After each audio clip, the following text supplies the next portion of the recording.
राधे राधे दोस्तों स्वागत है आपका हमारे चैनल में। दोस्तों आज हम बात करेंगे देवउठनी एकादशी की। देवउठनी एकादशी किस दिन है, व्रत कब करना है, व्रत का दिन क्या होगा, पूजा पाठ कैसे करना है और शुभ मुहूर्त क्या होगा। तो दोस्तों देवउठनी एकादशी का जो व्रत है वो 4 नवंबर को रखा जा रहा है। इस दिन श्री हरि के स्वरूप में जो शालिग्राम भगवान हैं उनका विवाह होगा तुलसी माता के साथ। तुलसी माता का विवाह होने के पश्चात हम जब तुलसी माता का विवाह कर देंगे देवउठनी एकादशी के दिन ही, उसके पश्चात कथा का श्रवण करना या कहना या खुद पढ़ना आवश्यक होता है, तभी इस व्रत का पूर्ण फल मिलता है। ये हमारे पुराणिक मतों के अनुसार ये एक मान्यता है कि देवउठनी एकादशी के दिन ही शालिग्राम भगवान और तुलसी माता का विवाह संपन्न होना चाहिए और उसके बाद कथा का श्रवण करें, अवश्य करें। ये बहुत महत्वपूर्ण माना जाता है। और दोस्तों हम सब जानते हैं कि वैसे तो सारी एकादशी ही श्रीहरि को काफ़ी प्रिय हैं और वो बहुत सारी महत्वपूर्ण होती हैं, पर जो देवउठनी एकादशी है वो सर्वाधिक महत्वपूर्ण और सर्वाधिक बहुपयोगी और लाभदायी मानी जाती है। इसी दिन श्रीहरि 4 माह के निद्रा के बाद जागृत हुए थे। 4 माह तक सबको पता ही है वो योग निद्रा में रहते हैं। योग निद्रा से जागृत वो एकादशी के दिन ही हुए थे। चतुर्मास की समाप्ति हो जाती है इस दिन। मान्यता है कि देवउठनी को व्रत करने से मोक्ष की प्राप्ति होती है, जातक मृत्यु के बाद वैकुंठ लोक को जाता है। तो श्री कृष्ण ने भी एकादशी की महत्व बताया था युधिष्ठिर को कि इसकी महत्ता क्यों है, एकादशी का फल क्या होता है, किस विधि से करना चाहिए। ये सब श्री कृष्ण भगवान ने स्वयं ही युधिष्ठिर को बताया था।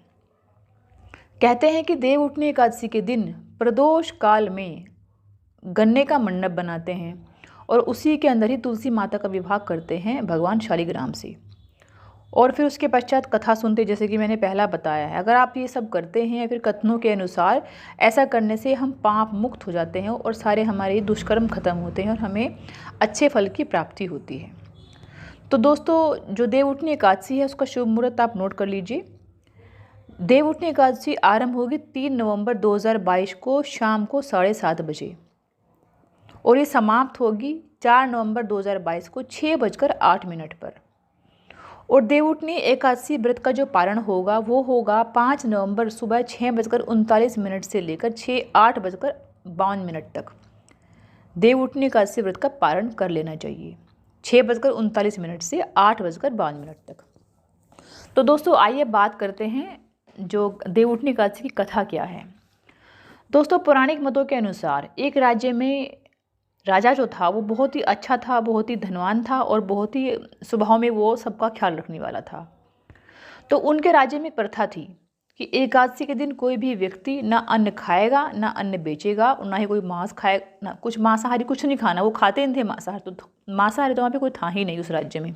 लेकिन फिर भी एक दिन महत्व एक नियम बना हुआ था सिर्फ एकादशी के दिन कि उस दिन कोई भी अन्न नहीं खाएगा, सिर्फ फलाहार करेंगे वो लोग पूरे राज्य के अंदर, चाहे वो जानवर हो चाहे वो मनुष्य ही क्यों ना हो। ना अन्न की बिक्री होगी, ना ही अन्न खाया जाएगा।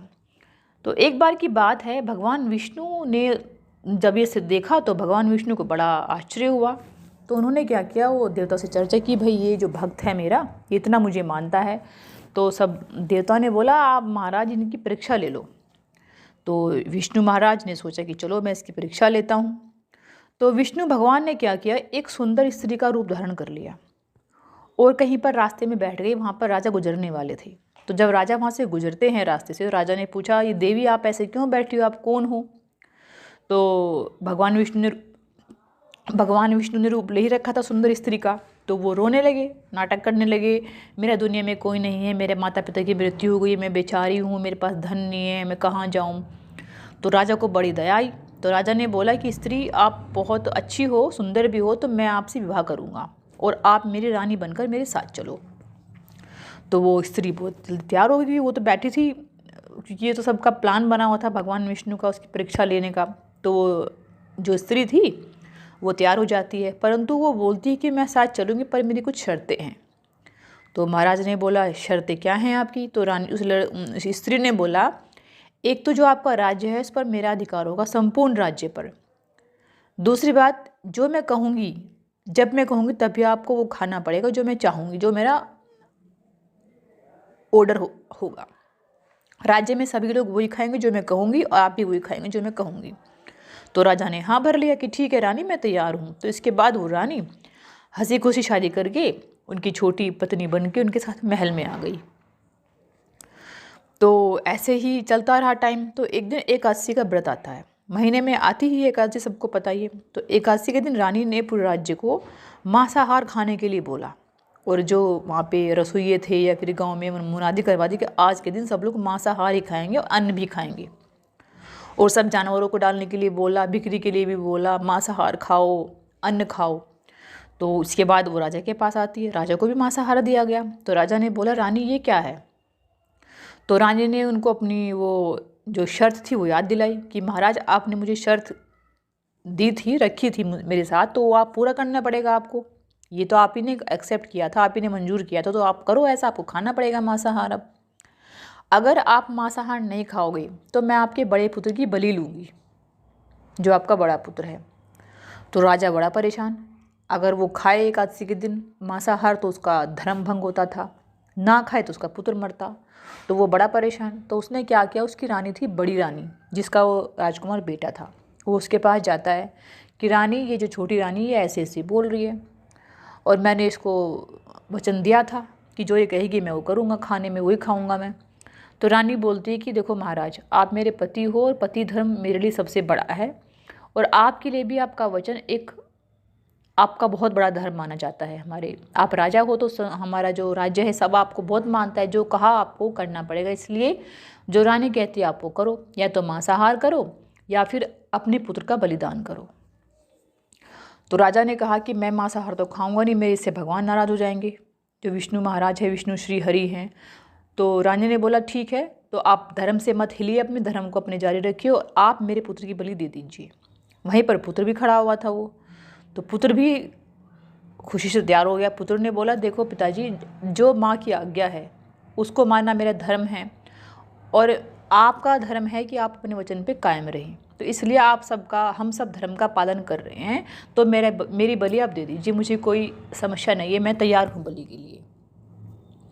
तो राजा फिर जाते हैं अपनी रानी के पास कि रानी आप मेरे पुत्र की बलि ले लो। तभी विष्णु महाराज ने दर्शन दे दिए कि राजा मैं तो यहाँ तो तुम्हारी परीक्षा के लिए आया था और तुम परीक्षा में पास हो गए हो, क्योंकि तुमने धर्म को नहीं छोड़ा, तुमने मेरा व्रत पूरा तरीके से किया एकादशी का, जो तुम्हारा नियम बना होता फलाहार करना, तुमने मांस नहीं खाया, ना ही तुम यहाँ तक अपने पुत्र को छोड़ने के लिए तैयार हो गए, इसको तुम कितने मेरे बड़े भक्त हो। तो जो थे राजा और पूरा राज्य बड़ा खुश हुआ दर्शन पाके श्री हरि के। तो श्री हरि ने बोला राजा तुम कुछ वरदान मांगो। तो राजा ने बोला मैंने आपकी दया से बहुत ही सुख यहाँ पे ले लिया है और बहुत ही अपना जीवन आनंद से काटा है, लेकिन अब मैं मुक्ति चाहता हूँ कि मुझे आप मोक्ष प्रदान करें और मुझे वैकुंठ धाम भेज दें। तो विष्णु भगवान ने उसको जो था तथास्तु कहकर आशीर्वाद दे दिया। उसके बाद उस राजा को वैकुंठ धाम की प्राप्ति हुई और वो मोक्ष की प्राप्ति भी हुई। तो दोस्तों ये कथा है हमारी एक देवउठनी एकादशी की। उसी दिन से ये जो एकादशी है मनाई जाती है। वैसे पहले ही मनाई जाती थी, पर ये कथा एक पुरानी कथा बनी हुई है। वैसे कथाएं बहुत सारी और भी हैं। तो दोस्तों देखिए, अब उस राजा ने अपने धर्म के लिए, एकादशी व्रत के लिए, भगवान विष्णु के लिए अपने बेटे तक का त्याग कर दिया था। तो दोस्तों उम्मीद है आपको ये जो मेरी देवउठनी एकादशी की जानकारी अच्छी लगी होगी, और जो समय है, शुभ मुहूर्त है, उसको आप ध्यान रखिए दोस्तों। तो आपको अगर समझ में आया हो, जो न्यू कमर्स हैं मेरे चैनल पे, वो सब्सक्राइब कीजिए चैनल को, और वो भी शेयर कीजिए ताकि आप सबको जानकारी मिल सके। धन्यवाद दोस्तों, राधे राधे।